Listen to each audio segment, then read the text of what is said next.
Welcome, TDW fans, to our latest Trends episode, AI Robots Run Wild. To ensure you don't miss TDW Trends or any of our top voices in the future work, please subscribe wherever you listen and also to our YouTube channel. Now, last April, we launched an episode called Your Next Colleague Might Be a Robot. It's been almost a year, and the advancements and investments in robotics has been staggering, largely driven by the explosion of generative AI. Yes, and today we're going to give you an update on some of the most mind-blowing AI-powered robots entering the AI robotics era. Now, Nate and I spent countless hours, and I do mean countless, researching the broader implications, cherry-picking the most interesting examples, and unpacking the data behind these disruptions and broader social experiments. So I want to set the frame. Today, Amazon has over 750,000 robots working collaboratively in their workforce with employees hand in hand. And they just introduced 2 additional robotic solutions in October. Now, keep in mind, back in 2013, Amazon had 10,000 robots. So that's a 75x increase in robots working at Amazon in just 10 years. Now, their chief technologist for robotics, Ty Brady, said, quote, "It's not humans against machines, it's humans and machines working together to do the task, and we are pioneering that movement."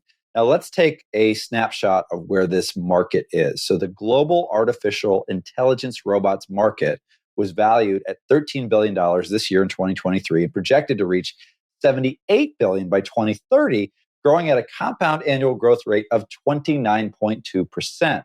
Now, of course, industrial robots and automotive, manufacturing, and warehouses will continue. But what we are exploring today is a preview to a world and workforce of sophisticated humanoid robots working, walking, sensing, and being in relationship with us. So in other words, if a robot vacuum blows your mind, you have not seen anything yet. Now, Nate, I want to talk about humanoid robots for a sec. I want to contextualize this for our audience. So how are we defining this, right?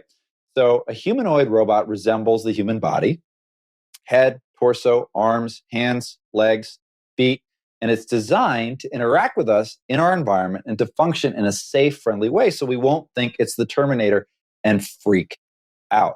Nate, what are your thoughts on humanoid robots? Yes, on the we don't want to freak out piece. My take is the last few years have changed things a lot. Prior to that, it was clunky and clumsy, very limited. But over the last 3 years, there have been many times where I've sent you videos and said, what the heck? Look at this. And it's that kind of goosebumps moment where you're watching a robot do something that you just could never imagine before. It's not just the running up and down stairs, backflips, dancing, and that sort of thing. It's starting to look more human, like human looking eyes, facial expressions, and fluid movements. Now, throw generative AI into that pot, and it's easy to see how in just a couple of years, it's going to be a big part of our future. Alex, what about you? Listen, I can say I'm in awe. I want to talk about this through the lens of movies. I'm a huge movie fan. I love sci-fi films, sci-fi shows. Team Star Wars, by the way. Sorry to the Trekkies. I hope I didn't offend anyone, but I will give you guys the J.J. Abrams Star Trek movies. Those were actually kind of good. But anyways, in Star Wars terms, humanoid robots today are at or just beyond the C-3PO level, right? They're walking a bit stiff, they're responding intelligently, but the voice isn't quite right. And the other spectrum of this would be the self-aware robot humans in HBO's Westworld or the replicants that you see in the Blade Runner movies. Now that seems a little bit further off to me, but it's probably closer than most people think. And I'm guessing it's probably about 10 years away. But the key thing for me is that seeing what was something that you watched in a theater or from your couch become reality, even with the exposure and immersion that you and I have in this space, I still feel some fear about this because the change is so massive and my brain just wants to push it away, right? It's just like there's resistance there. And, as a dad, I'm also wondering, what the heck is this going to do to our kids? I have the same concerns. There's a lot of excitement for the kind of way it's going to make life easier. But at the same time, I'm thinking about, okay, well, how could this go wrong? Intended or unintended, how could this go wrong? And there's something weird about this idea of a observer just hanging out in your home. I mean, this has got to create a whole new level of privacy issues and concerns. But what I will say about me is I'm an early adopter. I've always been an early adopter. So I can see a day where I'm checking this out. Now, let's bring this back to the present, though. Let's talk about the progress that's been made in this space in the last year. So the typical things have continued, right? We've seen a lot of improvements in core infrastructure, power, batteries, processing, actuators, motors, high-speed connectivity, cloud services. And that's all normal, and it's critical to the function of robotics. On the AI front, most people know that OpenAI launched ChatGPT in November of 2022. What many people may not know is that the intersection of generative AI and robotics is already taking shape. It's being embedded into robotics now. And generative AI is trained on human knowledge, which makes it feel very familiar. It makes us gives us the ability to interact in an increasingly familiar way. It dynamically learns from the data and human interactions. It's remarkably fast, conversational, creative, and fluid. And this is the tipping point that we couldn't get to before, right? It's starting to happen now. So the most advanced robots are essentially using what we would call a growth mindset. The technical description of this or explanation of this is that they're using supervised and unsupervised learning techniques, which allows them to collect sensor data from thousands of parameters in microseconds and turn that into learning from failure and mistakes. This, again, is another huge step forward. All right. So for anyone who didn't understand Nate's really nerdy explanation, I want to break this down in practical terms.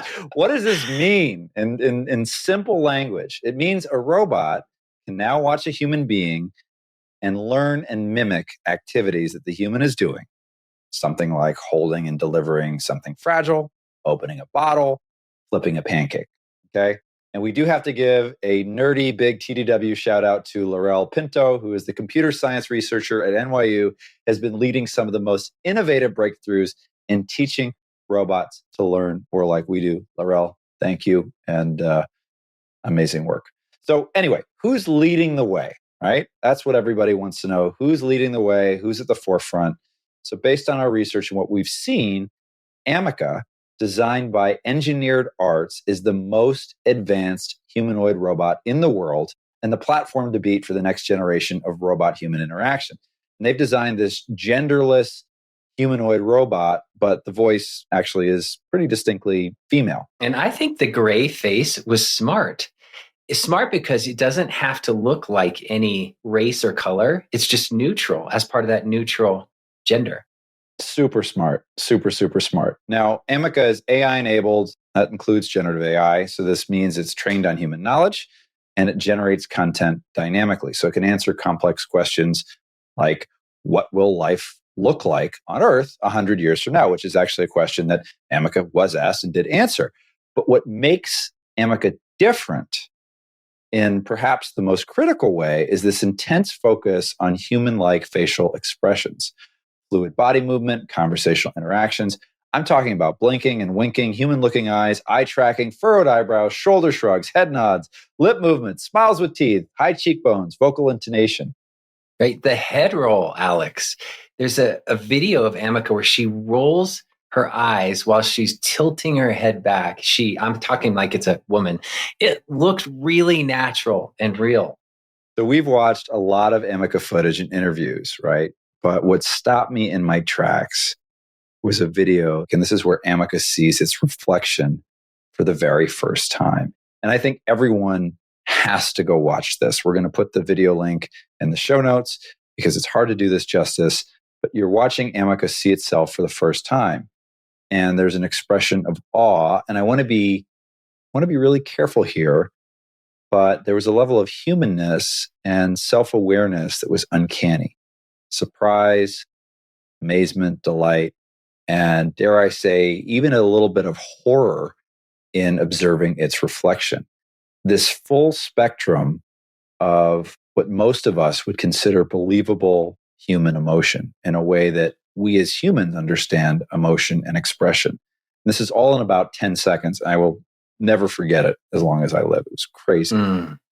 So that is a natural way for us to talk about the elephant in the room, which is the difference between a robot with a growth mindset and a robot that is sentient. Alex, what is that difference to you? Yeah, I mean, a growth mindset is something that we've talked a lot about on this show, right? And according to Carol Dweck, we always reference, who wrote one of the best books on this topic, she says, quote, in a growth mindset, people believe that their most basic abilities can be developed through dedication and hard work. Brains and talent are just the starting point.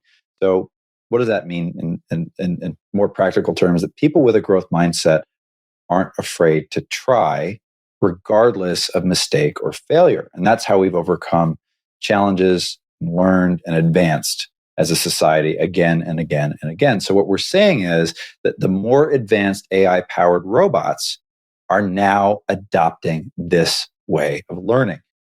Being sentient, that's a tough one. I would say it means being conscious and capable of having a self-aware sensory experience as a living entity. What did I say, Nate? I think I just blacked out. Right. Well, so I agree with that. Today, we have sophisticated technologies that mimic the human experience, that do their best to mimic us.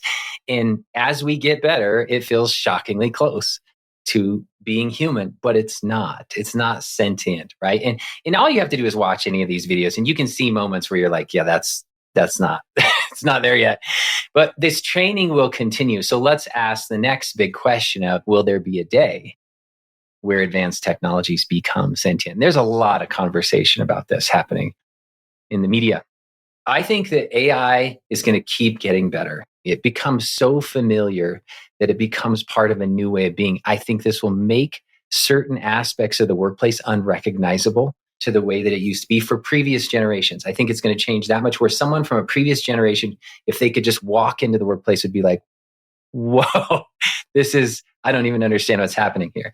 But as far as being alive, I currently do not see that next step taking place. I think it becomes more and more familiar. It becomes uncanny, but I don't see it becoming alive yet. I concur. Have you seen Leonardo DiCaprio in the movie Catch Me If You Can? He has no clue what anybody's talking about, and he just is like, I concur. That's my response. I feel like I just lost high school debate team. I love what you said. So let's talk about what is next for Amica based on everything that we've shared, right? So we think that in the next year or two, Amica is going to be able to learn and dynamically adjust for personal preferences, be able to sense and respond to human emotions, learn your typical patterns and needs, including making your favorite cup of coffee just how you like it. I am such a coffee snob, and I love that. I'm very excited for that coffee perfection future from a robot. And, it's easy to see how a sophisticated humanoid robot like this has countless use cases for both personal and professional use. I mean, it's just kind of mind-blowing all the directions this could go. Kind of seems limitless. One of the most progressive spaces where experiments are starting to happen is the venture into the human-robot bond. I will say that again because it sounds very foreign. The human-robot bond, which means we're going to start bonding with these things, right? It's a natural progression. And the cultural differences will also be a big barrier. So starting to use these robots and experiences in different countries to see that different cultural experience. And humanoid robots are going to start taking on jobs in testing scenarios, full baristas, bartending, companions, caretakers, teachers, office support, and even acting in a movie. You're going to see this happen in a city near you. I think that human robot bond point is so interesting because the way I think about it is like, man, you think you love your technology now, just wait. I mean, just wait. And this question about how are these interactions going to take place, this is something that actually Engineered Arts is focused on, right? They are actually doing thoughtful research on how to introduce Amica in social situations and observe how it learns, how humans respond and interact with it. And all of this data is being used to improve these experiences. And this is super important and necessary research to do, and something I think most robotic companies must be doing. Yeah. In fact, A lot of them are. Boston Dynamics is putting their robot dog Spot on college campuses, which that's a big step forward. It used to just be in warehouses. Now it's in STEM programs on college campuses. Hanson Robotics, which also created Sophia, which we talked about last year, had 2 humanoid robots attend an NFL game in September as part of a promotion for an upcoming movie called The Creator, which, by the way, I haven't seen yet. I need to watch that. But this was real humanoid robotics sitting in the stands of an NFL game with fans all around, right? This is fascinating. And Dictador, a modern luxury lifestyle brand, has maybe taken it further than anybody else when they announced that Mika is the world's first ever humanoid robot CEO. Yeah, hashtag too soon. Way too soon. Not so much. Yeah. So is a Mika the only super advanced humanoid robot? No. In fact, there are a lot of organizations racing to this space. Other humanoid robots that are super advanced are Atlas, Pepper, Erica, Asimo, Neo, THR3, and iCub. And each has a different focus. They're working on different functionality and features, but I wouldn't be surprised if we start to see some interesting collaborations and even acquisitions. Yeah. And no robot discussion is ever complete without Elon Musk and Tesla. Oh, man. Yeah, and they have their eagerly anticipated debut into the robot space with Optimus, another humanoid robot, which, by the way, just had a crazy video that both you and I watched showing Optimus is wearing a cowboy hat and firing an automatic weapon at a bulletproof Cybertruck driven by another Tesla Optimus robot who gets out and says, "I'm okay." I mean, honestly, what will Elon do next? I think only his parole officer knows at this point. Oh my gosh. So let's take this back to the workplace. It is TDW. You know we're going to talk about work sooner or later. And I think what's obvious to us is that these advances in AI-powered robotics are only gaining momentum, right? There's this natural progression of this increasingly digital life that we all experience in our workflows that we're accustomed to. But what's going to happen is that instead of just digital interfaces and screens, we're now going to start to have robot interactions in the workplace. Now, I want to be very clear. We're not saying that humanoid robots are coming to your office anytime soon, but smaller task robots, probably likely. There's actually one that's being launched by a South Korean internet conglomerate called Naver. And this is a robot that looks like a modern garbage can on wheels, right? It delivers coffee. Again, anything related to coffee, you know I'm going to research it. Meals and packages, and it's explicitly designed not to look human so as not to be threatening. And it even knows how to find the least intrusive spot in the elevator footprint, to go to the place where nobody else is in the corner. So think about this as the transitional robot experience before we're going to see, humanoid robots at the copy machine telling you, "Wait in line, Nate, it's not your turn." Right. While robots in the office will create convenience and efficiency, the broader point is not everyone is excited about this. From Hollywood to Vegas to Washington, D.C., people are concerned. And they're concerned about robots doing more and taking jobs, right? So expect to see a proliferation of media on this. There are already lawsuits hitting OpenAI and ChatGPT and that sort of thing. So that trend will continue. Yeah, regulation and legislation, it's not going to be a lot of fun, but it's a very, very necessary part of what's to come. But, in spite of folks who are vehemently against this, Nate and I don't believe in fear-mongering, right? So there are some very, very positive stories. And I want to tell you one of them that just impressed me and made me a lot more optimistic for our robot future. This is out of Tokyo, Japan. And there's this cafe. It's called the Dawn Avatar Cafe. It's operated by a company called Ori Labs. And essentially, it's run entirely by robots. So the hostess is a robot. The waiters and busboys or busgirls are robots. The barista is a robot. But here's the kicker. All of these robots are operated by workers who are differently abled or living with disability, people who have limited ability, who are sequestered to wheelchairs, people who can't get up and move around. And they now have these robot avatars that they're operating with iPads that are interacting with humans. So they're basically getting to, operate in a role that they would not otherwise be able to do because of the challenges that they face on a day-to-day basis. And I just think this is such an inspiring story. Definitely a really, really positive use case for sure. That's so cool. And it just reminded me, didn't you say as part of your research, you found a use case for AI that's aiming to help paralyzed people walk again? Oh, yeah. Yeah, I did. So I was watching actually a CNN documentary on AI and the future of humanity. It's a Anderson Cooper produced show. And there is a Dutchman who has been paralyzed for 10 years due to a bicycle accident. And what they did is they took a neural implant and they put it in his brain, and it's emitting a Wi-Fi signal to bypass his severed nerves in his spinal column and activate another device that's lower in his body that's actually got electrodes going into the muscles to stimulate them. So basically, when this machine is on, his brain can now talk to his legs and bypass his injury, and he walks, Nate. He gets up, he's using a walker, but hasn't walked in 10 years, and he is walking with his own legs through his own brain communication, facilitated by AI. And so this is not exoskeleton legs. No, he's using his legs. He's using his legs. It's unbelievable. That's insane. Yeah, yeah. And I think this is really important to help people understand the bigger question that everyone's asking, which is, is AI plus robotics going to impact jobs? Yeah, absolutely. Some jobs will be lost, but it's also creating new jobs, whether it's at Dawn Avatar or innovation in the medical field or countless other applications that we haven't even thought of yet. Yeah, and it's doing cool things that was never possible before, like helping people walk. That's amazing.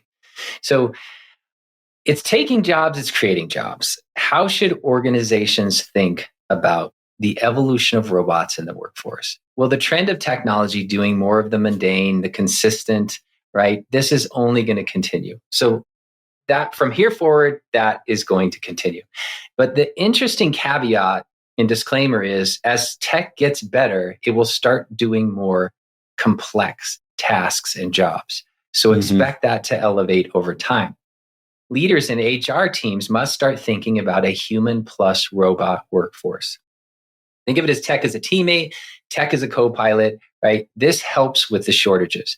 And there are a bunch of macro trends that are changing the face of talent, like sophisticated new technologies, which means there's a huge future skill, upskill challenge in the workforce. We're talking billions of people needing to upskill, changing values and perspectives about the workplace, generational change about the workplace. That's created a whole thing in and of itself. Declining birth rates, an aging workforce, and a growing elderly population. With all of these factors and more, you can see how companies are going to have to get creative to solve the talent challenges. Yeah, those are a lot of great takeaways. Let's try to land the plane here for the audience. What are the key insights you think we need to leave folks with to kind of bring this all to an elegant close? Two things. If you heard nothing else, hear these two things. Generative AI is a game changer for accelerating robotics. Over the next 6 years, you're going to see an increasing number of robots, sophisticated human robots, enter the workplace and across industries. Second, our recommendations from last year stand. We must stay curious and monitor this trend. Notice where it intersects with your industry, your company, and your role. As always, your job is to use our future of work mindset framework to stay ahead. And that means explore, expand, and evolve to meet this moment and protect your career. However, that's very work-related stuff. Alex, what is the human side, the heart-centered side of this? I mean, the big question is, how is this going to impact us as humans and in our society, right? How are we going to feel about a bold new future where robots work and walk among us on the streets, in our neighborhoods, restaurants, businesses, and homes? AI robots are rising, right? That's what we're telling you here. And we're going to be seeing them everywhere soon. So where they welcome coworkers, helpers, friends, and even pets, and where do they feel like intruders? And this is something that we must all consider together as individuals and as a society. Thank you for listening and joining us on this journey. In a world where attention is scarce and content is abundant, It means a lot. To learn more about this episode, go to disruptedwork.com, where you can subscribe to our channels, find show notes and key details about our guest, the episode, and connect with us. Our website also contains additional resources for learning, including our future of work mindset model and action plan. You know someone who would appreciate this episode? To help others thrive in the future of work, spread the word by rating and reviewing the podcast and sharing favorite episodes with the people you care about. Disrupt yourself and own your future.